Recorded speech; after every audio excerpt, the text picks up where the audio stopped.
this call. Terry's going to be going through just making sure everybody's above board, just to keep the integrity of the call and to remove any riffraffs in terms of what we got going on, because as you guys know, what we're doing is so important. And so having said that, it's good to see everybody's smiling face and all the newest members. If we haven't met already, my name is Greg. I want to welcome you on behalf of the Smarter Than Money organization to what we call our locker room talk. And what we do on Saturdays is we come together and talk about a variety of different things, from leadership development to increasing one's financial literacy, if you will. And more importantly, how what we're doing fits into the global scheme of what's happening around the world, you guys. We are really the tip of the spear, and you're going to hear us say that over and over again. And my goal today is to help you understand that intrinsically, to get that tattooed to your soul, that there is not any better business or project right now on planet Earth for the masses. And it's going to take all hands on deck to do what we're getting ready to do. Many of you understand that we've made a transition, and come January 1st of 2025, it's going to be all the way live. And I want to share some things with you guys today to help galvanize you, to really help you get to a state. That's why we did something different today relative to having Eric Thomas speaking in the background, because when it comes to becoming successful, you have to get in a state or a frequency of wealth and prosperity. And oftentimes we allow life to beat us up and we be in a state of poverty or lack. And then we have this diminishing energy when we come and talk to people. And so we're going to be touching on that today. But I want to encourage you guys to take out pen and paper just to take some copious notes as we dive right into this. All right. So having said that, you guys, what I really want to do is I want to start off by just giving some context, if you will, in terms of what we have our hands on as we're bringing Mosca to the planet. I want to help people to really understand why this is so unique and why you really, really want to value this moment in time before it becomes a memory, if that makes sense to everyone. And so when I look at Web 3.0, which we're a part of, I want to take you guys back really, really quickly, for those of you that are old enough to remember this, that there's been an evolution that has taken place. And for whatever reason, just life be life in, living our lives, our nose to the grindstone, we miss opportunities that we could have taken advantage of over our lifetime. And now I don't want you guys to miss this one. So let me give you guys some perspective.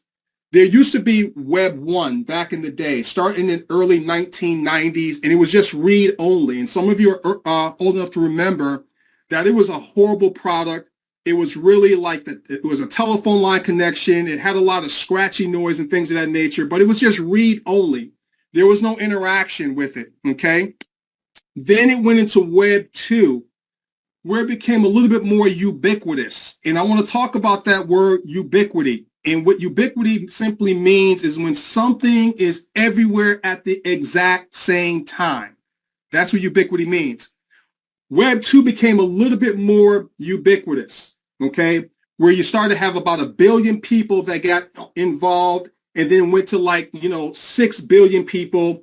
I want to ask the question, what do you guys think made it go from Web 1, where it was no ubiquity, to becoming more ubiquitous relative to Web 2.0? What do you guys think that it was that made that happen?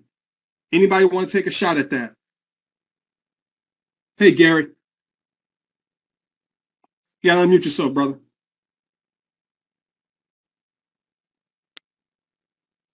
Can you hear me? Yep. Okay. I think it was the communication. Great answer. Can you be more specific? It was more interactive. You can go between, you can ask it and it can give you an answer, so to speak. Right. Absolutely. I'll go with Sharon real quick. Oh, I was going to say the same thing Gary said, more users. Gotcha. Keith Hollins, what you got? Now I'm going to Lady Z. Well, it's changed. Technology. Guys are getting real close. Lady Z. Just unmute yourself. I was going to say technology, and then the need for more people to communicate with people. So the, what's the word I'm looking for? um, the need for it, the need plus Right. technology. Okay. Let me give you guys the answer so More so that we can keep things moving, you guys. When it went from Web 1 to Web 2, the very thing that made it more ubiquitous, because it went from read only to read and write and interact, was this right here. The smartphones, you guys. Everyone started getting a smartphone. Now you weren't tied to a desktop. You were able to travel and move, and you had this ubiquitous nature in terms of everyone being able to interact. So it was the smartphone that made Web 2.0 what Web 2.0 is. And so then you have social media, Facebook, all of these different things. It was this technology here. So now we're moved into Web 3. We're in the beginning of Web 3 at this moment in time. It's going to be even more ubiquitous now. So now, what do you guys think is what made Web 3 the most ubiquitous at this moment in time? Anybody want to take a shot at that? Hey, Denise. Hey. We'll say AI. Oh, I'm sorry. No, I was talking to you, Denise, Santa. You muted yourself. The onset of the AI. Yeah. The answer.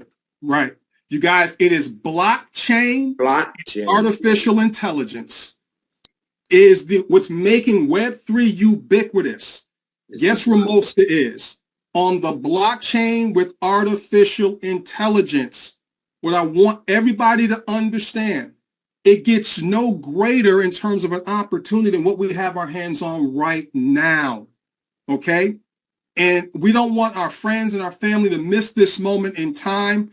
There are companies and people jockeying for a position, but a lot of people, they don't understand that artificial intelligence is become ubiquitous. Everything is going AI. They're putting it on our phones. They're putting it on websites, things of that nature. And you guys already know that everything is going onto the blockchain. So now Web 3.0 is read, write, and verifiably trust. Because now you don't need a third-party intermediary to trust, because the blockchain is this grand digital ledger that everyone has access to verify transactions. So there's no need to have a third-party intermediary that is the go-between to trust transactions and the movement of value. That's the power of blockchain. It busted up that monopoly, if you will. That's where decentralization comes into play. Make sense, everybody, so far? So now what I want to do, based on setting the stage there, I want to talk to you guys about what we got going on, okay? And we're going to really, really delve into this thing here. And so let me go ahead and talk to you guys about Mosca. Now, Web3, as you guys see here, it's the third phase in the evolution of the internet, characterized by decentralization. In other words, that's blockchain, creating the decentralization where we reduce our reliance on intermediaries, the ubiquity, meaning that something's everywhere at the exact same time. The blockchain is going to be, everything's going blockchain, and artificial intelligence is penetrating everything, browsers, smartphones, everything, right? Your cars, okay? And then artificial intelligence, right? So what we have here on the blockchain is smart contracts. They're nothing more than artificial intelligence. And what we're bringing to the marketplace is we're bringing the education and the wherewithal and the understanding that we can now participate in this great wealth transfer that's happening right now. Team, this is bar none the greatest wealth transference in our history, okay? And we're able to be right smack dab in the middle of it. Because once again, on the blockchain, that means it's trustless, right? So it reduces our reliance on traditional intermediaries or middle people, if you will, that really soak up all of the revenue, okay? They nickel and dime us to death. We're going to be able to earn unlimited monthly recurring revenue based on what we're bringing to the marketplace. You're going to be able to earn 0.25% on the transactions of your personally referred and your personally referred referrals as well. We're talking about being able to own the track without gambling on the horses. Right now, for those of you that are crypto savvy, there's a bull run taking place, and we understand that, but there's also going to be followed by a bear market. You can't hang your hat on gambling on bull and bear markets We want to own the digital real estate. See, it's the underlying technology, and that's the blockchain that is of more value than it is any coin or anything like that. And most people are missing that because we have this gambling mentality, okay? We're going to also be able to help people get a piece of the action in terms of owning their own global peer-to-peer payment network worldwide, just like PayPal and Cash App and things of that nature. And then we're talking about a transferable asset that we can give to our next of kin. And this is what we're bringing to the marketplace. This is what Mosca is bringing to the marketplace. We're built with a smart contract, purely decentralized. No one controlling our money, dictating whether we can withdraw our money or not. Everyone's going to have access to their money, okay? All the transactions can be verified on the blockchain, okay, with Mosca, all right? So now, to help you guys understand a little bit more about what we got going on here, I want to really, really break down what we're doing, okay? We're literally going to be able to build wealth like the banks do, but even better. Now, we're not a bank. Understand that, right? But our behavior in the terms of what we're able to do is similar to a bank, okay? So what I want to do is I want to help you guys really understand the power of what it is. But the first thing we have to do is to help people understand how banks operate fundamentally, okay? So you have consumers are people that spend money, and then you have producers, people or entities that make money. So the bank is the producer in this scenario. So here's how money works in a traditional bank scenario, and then I'm going to compare to what it is that we do so that you can understand the value and the real utility of what we have our hands on, what we're bringing to the marketplace. So what most of us do when we get a paycheck, we get direct deposit or we get any money, the first thing that we do is we put it into a bank, right? So we deposit our money into their digital wallet because all a bank is a building that literally houses digital wallets, right? When you give people and you give them a check or you give them cash, what do? You see them, they're clicking on the keyboard. It's purely digital and just put it in the digital wallet that's tied to you, right? So now what does the bank do? It becomes the liability of the bank. They now have ownership of that money. And now the bank, they're in the business of making money, not just holding your money. They want to make money. So what do the banks then do? They then take your deposits and they loan it out at interest. See, money costs money, right? There's a cost to money. It's called interest, right? Now, here's the thing. When you open up an account with a bank, they promise you interest as well. But it's very, very minuscule in terms of what you get in terms of an interest on an annual basis. It doesn't even keep up with the rate of inflation. So they're loaning out your money at a cost at interest, and they're keeping the lion's share of that money. So then the borrower on the other end, the borrower pays that loan back to the bank on a monthly basis with interest. Make sense? That's how the banks make their money. And then the bank, they'll pay you a little bit of money in interest, nothing to write home about. In fact, it's rather insulting in my opinion. But this is the infinite cycle of the traditional banks and the intermediaries, right? They're in between all the transactions. Make sense so far? Now, let's go and show you guys what we're doing, okay? We're actually able to offer people access to money at a cheaper cost than banks do, right? You guys see here, money is not free, right? There's a cost to money, but it can be free. And that's what we're going to be bringing to the marketplace. Another way of saying is that banking is necessary, but banks are not in the new Web3 era because of blockchain technology and artificial intelligence. And so because of that, we're bringing to the marketplace the prosumer era, all right? And once again, what is a prosumer? It's the combination of a consumer and a producer. A consumer just spends money. That's all they do. A producer makes money. A prosumer, which we are as citizens, we make money as we spend money. Now, how does that work in our environment? Well, as a prosumer in the Mosca environment, we're going to deposit either $28 a month or $127 into our citizen wallet, right? Now, it's replaced by the intermediary, and it's replaced by the blockchain and artificial intelligence via a smart contract, right? You don't have to trust me. You don't have to trust a bank or anything like that. It's on the blockchain. It's verifiable on the blockchain.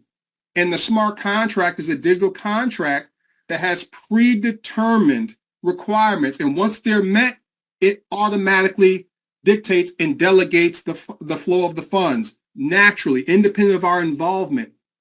So the smart contract on the blockchain is your humble servant, team. We're in the age now, we have self-driving cars, voice automation, things of that nature, but people are still living in an antiquated way when it comes to money.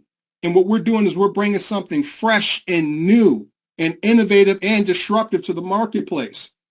So once you put your deposit in on a monthly basis, and we're talking about this is a one-time out of pocket, and you refer 3 and teach duplication, right?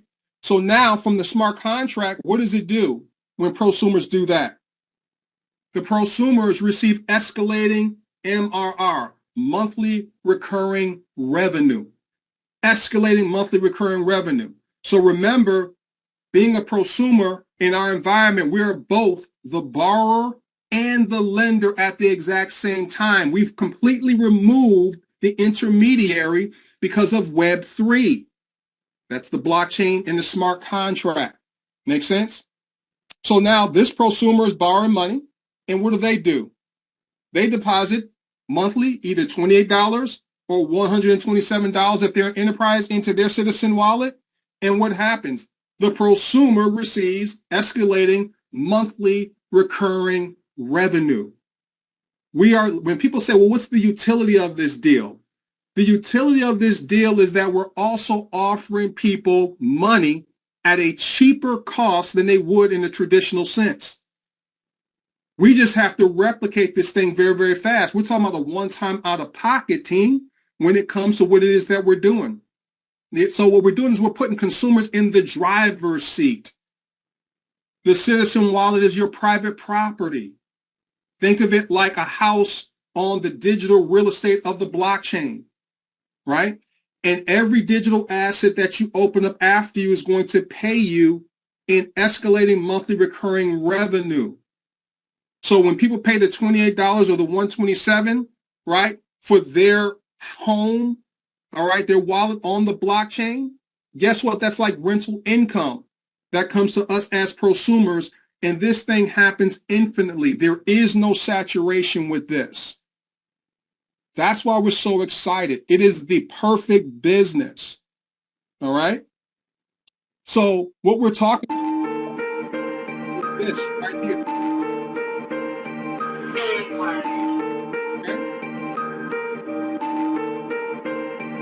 Literally, what I have to do is get in line. Refer to information and instantly for everybody on the blockchain.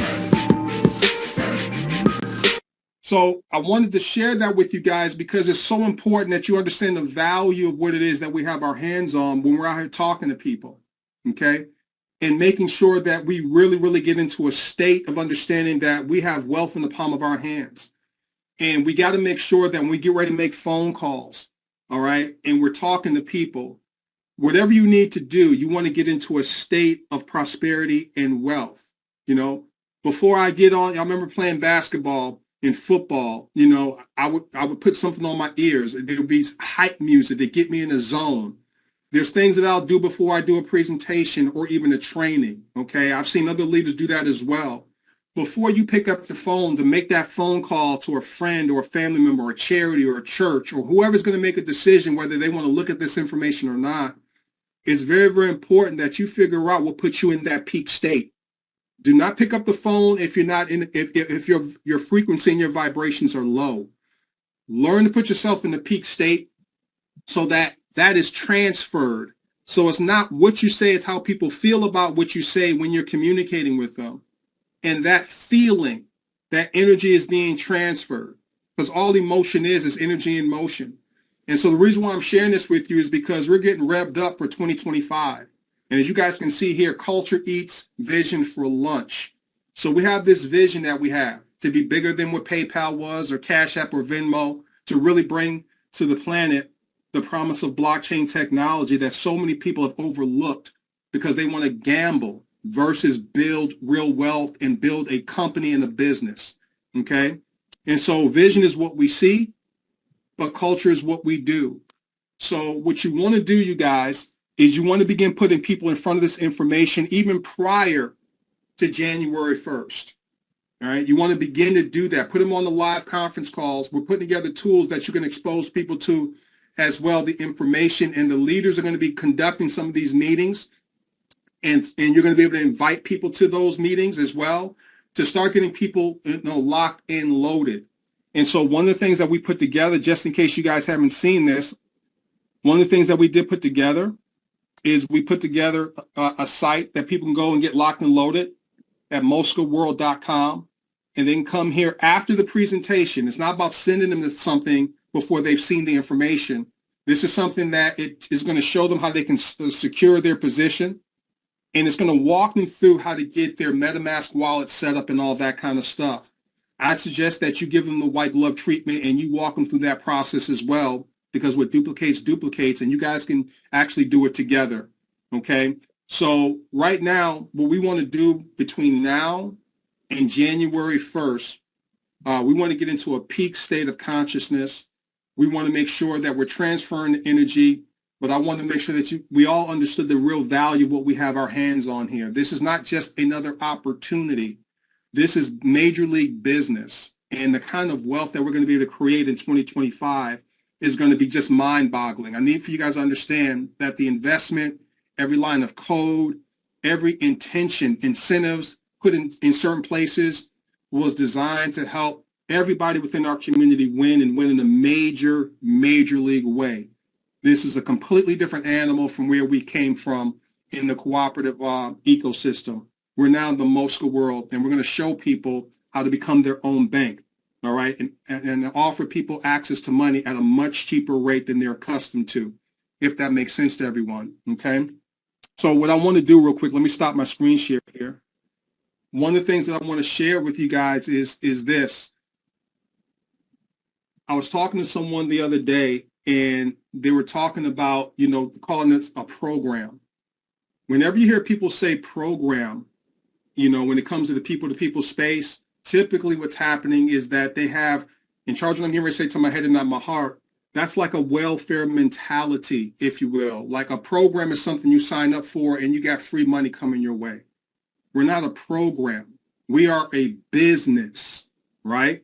So because you're now a business owner, I want you guys to imagine having the kind of lifestyle where you wake up and you're able to pop up your laptop or sit in front of your computer, all right? And you're able to make phone calls and then invite people literally to a Zoom screen share meeting that you're going to be able to conduct. And what we're going to be doing is putting in the back office of Mosca all the tools that you need to be able to conduct business right from there. And then literally be able to sign them up by putting in their basic information. They're going to receive an email that's cookied to you with your unique referral code right there. And it's going to give them the instructions on how to get their MetaMask set up, everything they need to do right there. We want to make this fun. We want to make this thing simple. We want to connect the dots, and we want it to happen very, very quickly. Okay. So we thought it all the way through from soup to nuts in terms of how we want this to operate going into 2025. So I didn't want to keep you guys too long today. I just want you guys to get fired up. I know that I'm extremely fired up about what we got our hands on. I promise you guys, stay locked in, okay? We're a community. We're not just a team. We're not just a group. We are a community. And so we're going to share the rewards, but we're also going to share the risks together. And because we're revenue sharing citizens in this deal, we're going to stay locked and loaded. And there's going to be peaks and valleys, along the way, but more peaks than valleys in this environment here, okay? So does anyone have anything that they, want to share real quickly? Anyone have any questions or anything like that? Okay. Hey, Wealth Minister, how are you? I'm Rich. How you doing, brother? Really, really good, man. Thank you. Hey, Mosca World. Listen, the one thing that I go from every single locker room and